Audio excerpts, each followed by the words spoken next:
சிவாய நம. அஸ்ட்ராலஜர் ஆயில்லே மைத்திலி. இன்னைக்கு வந்து நம்ம என்ன பார்க்க போறோம் அப்படின்னா, கர்மா. ஒருத்தவங்க வாழ்க்கையிலும் கர்மா குருமா தாங்க வச்சிட்டு இருக்கு. இதுதான் யதார்த்தமான ஒரு உண்மையே. ஸோ இந்த கர்மான்னு சொல்றோம் இல்லையா, நிறைய பேருக்கு என்ன டவுட்னா, நான் எந்த தப்பும் பண்ணல, ஆனால் என்ன இதெல்லாம் அனுபவிச்சுட்டு இருக்கேன்னு கேட்பாங்க. இன்னும் ஒரு சிலர் எல்லாம் என்ன சொல்லுவாங்கன்னா, நான் கரெக்டாக தான் வேலை பண்ணிட்டு இருக்கேன், ஆனால் ஏதோ ஒன்று எனக்கு தொடர்ந்துக்கிட்டே இருக்கு, வாழ்க்கையில் ஒரு நல்லதே நடக்கலன்னுவாங்க. ஸோ இந்த கர்மா நம்ம யாருன்றது நமக்கான ஒரு அடையாளத்தை தரக்கூடியது தான் நம்மளுடைய வேலை, தொழில், இது எல்லாமே. ஸோ இந்த வேலை தொழில் வந்துட்டாலே சனிதாங்க. கர்மகாரகனே வந்து சனிதான். நீங்கள் எந்த ஒரு நல்லது செஞ்சாலும் சரி, கெட்டது செஞ்சாலும் சரி, அதற்கான பலன் உங்களுக்கு வந்தே தீரும். நம்ம வேலை வெட்டிக்கே போகாமல் எனக்கு எல்லாம் வரணும்னா எப்படி வரும்? அங்கே தான் கர்மா வந்து செக் விற்கும்.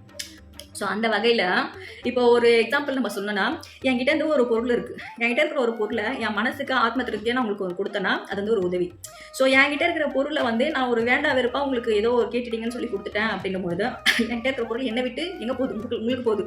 அப்போது என்கிட்ட இருக்கிற அந்த விஷயங்களை நீங்கள் வாங்குறீங்கன்னு அர்த்தம். கரெக்டாக? அதுதான் கர்மா பாதிப்பு. நம்மளுடைய உழைப்பை தாண்டி, நம்மளுடைய வருமானத்தை தாண்டி நாம் வந்து ஒருத்தவங்களை சார்ந்தே வாழ்கிறோம் பார்த்தீங்களா? யாரெல்லாம் இன்னொருத்தவங்களை சார்ந்து அவங்க டிபெண்ட் பண்ணி வாழ்ந்துக்கிட்டு இருக்காங்களோ அவங்க அத்தனை பேருக்குமே கர்மா பாதிப்பு உண்டு. கடன் விஷயத்தில் நம்ம நிறைய இதெல்லாம் நோட்டீஸ் பண்ணலாங்க. இப்போது 2 பேர், ஒருத்தர் வந்து கொடுக்குறாரு, ஒருத்தர் வந்து வாங்குறாரு. கடன் கொடுத்தவருக்கு என்ன இருக்கும்? ஐயோ, இவனுக்கு வேறு கடன் கொடுத்துட்டோம், இவன் வேறு இன்னும் காசு கொடுக்கல, இவனை வந்து ரிட்டன் வாங்குற வரைக்கும் இவனை பகச்சிக்க கூடாது. வாங்கிட்டு நம்ம கதை கொடுத்துட்டு போயிட்டோன்னா நம்ம என்ன பண்ணுறதுன்னு கடன் கொடுத்தவர் யோசிப்பார். கடன் வாங்கினவங்க என்ன யோசிப்பாங்க? இவன்கிட்ட கடன் வாங்கிட்டேன், திருப்பி கொடுக்குற வரைக்கும் அவன் என்ன சொன்னாலும் சாமியும் கும்பிட்டு போட்டு போயிடணும், இல்லைன்னா அந்த காசை உடனே எடுத்து வைக்க சொல்லிட்டோன்னா நம்ம என்ன பண்ணுறது?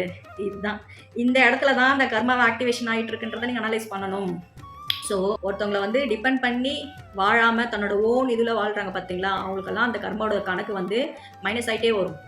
ஸோ கர்மான்னு வந்துட்டாலே ஒன்று டெலீட் ஆகணும், இல்லைனா ரிப்பீட் ஆகணும். இந்த 2 விஷயங்கள் தான் நடக்கும்.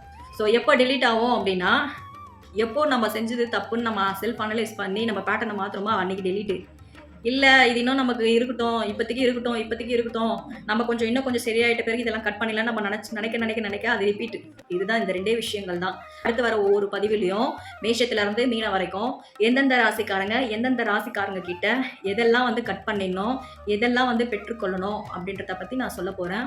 ஸோ என்னோட சேனல் சப்ஸ்கிரைப் பண்ணாதவங்க சப்ஸ்கிரைப் பண்ணிக்கோங்க. அஸ்ட்ராலஜர் ஆயில்லே மைத்திலின்ற நேமில் யூடியூப், இன்ஸ்டா, ஃபேஸ்புக்லாம் இருக்கும். ஃபாலோ பண்ணுறவங்க ஃபாலோ பண்ணிக்கோங்க. நன்றி, வணக்கம், வாழ்க நலம், சிவாய நம.